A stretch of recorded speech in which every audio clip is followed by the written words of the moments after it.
Hyderabad RTC cross road Musheerabad depot దగ్గర BC బంద్ లో పాల్గొన్నారు మంత్రి వాకిటి శ్రీహరి.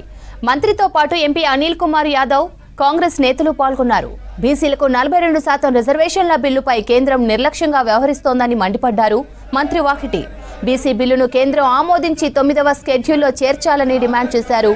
బీసీల పట్ల బీజేపీకి ఏ మాత్రం చిత్తశుద్ధి ఉన్నా వెంటనే బీసీ బిల్లును ఆమోదించాలంటున్న మంత్రి వాకిటి శ్రీహరితో అజయ్ ఫేస్ టు ఫేస్.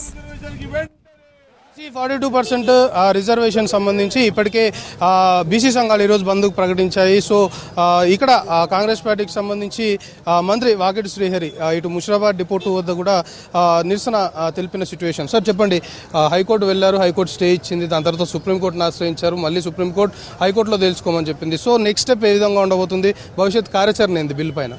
బీసీలకు 42% రిజర్వేషన్స్ ఇవ్వాలనేటువంటి ఆలోచన ప్రకారంగా ఇలాంటి అడ్డంకులు ఎన్ని వచ్చినా కూడా అవి అధిగమించి ముందుకు పోవాలనే సంకల్పం బలమైంది కాంగ్రెస్ పార్టీ దగ్గర ఉంది.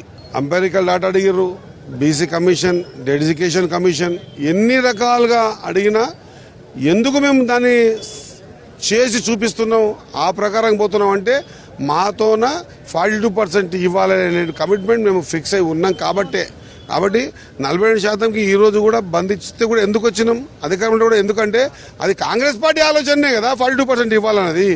ఇవ్వని బీజేపీని గతంలో 50%కి క్యాప్కే మేము ఓకే అనుకున్న బీఆర్ఎస్ని మరి ప్రజలు ఏ విధంగా చూస్తారు, మరి ఏ విధంగా ఆలోచన చేస్తారనేది వీళ్ళకు అంటే నాకు తెలిసిన ప్రజలంతా తిక్కోళ్ళేం కాదు, ఈరోజు ఆలోచన చేస్తూ ఉన్నారు.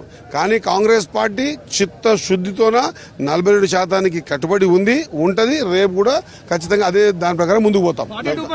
42% రిజర్వేషన్కి హైకోర్టు స్టే ఇచ్చిన తర్వాత మెయిన్గా బీఆర్ఎస్ కావచ్చు, ఇటు బీజేపీకి సంబంధించిన నేతలు కాంగ్రెస్ పార్టీకి తెలుసు ఇది జరగదు, ఇది కాను పని అని తెలిసి కూడా దీన్ని ముందుకు తీసుకెళ్లే ప్రయత్నం చేసి మభ్యపెడుతుంది అనే ఆరోపణలు చేస్తున్నారు. నేనేమంటున్నా,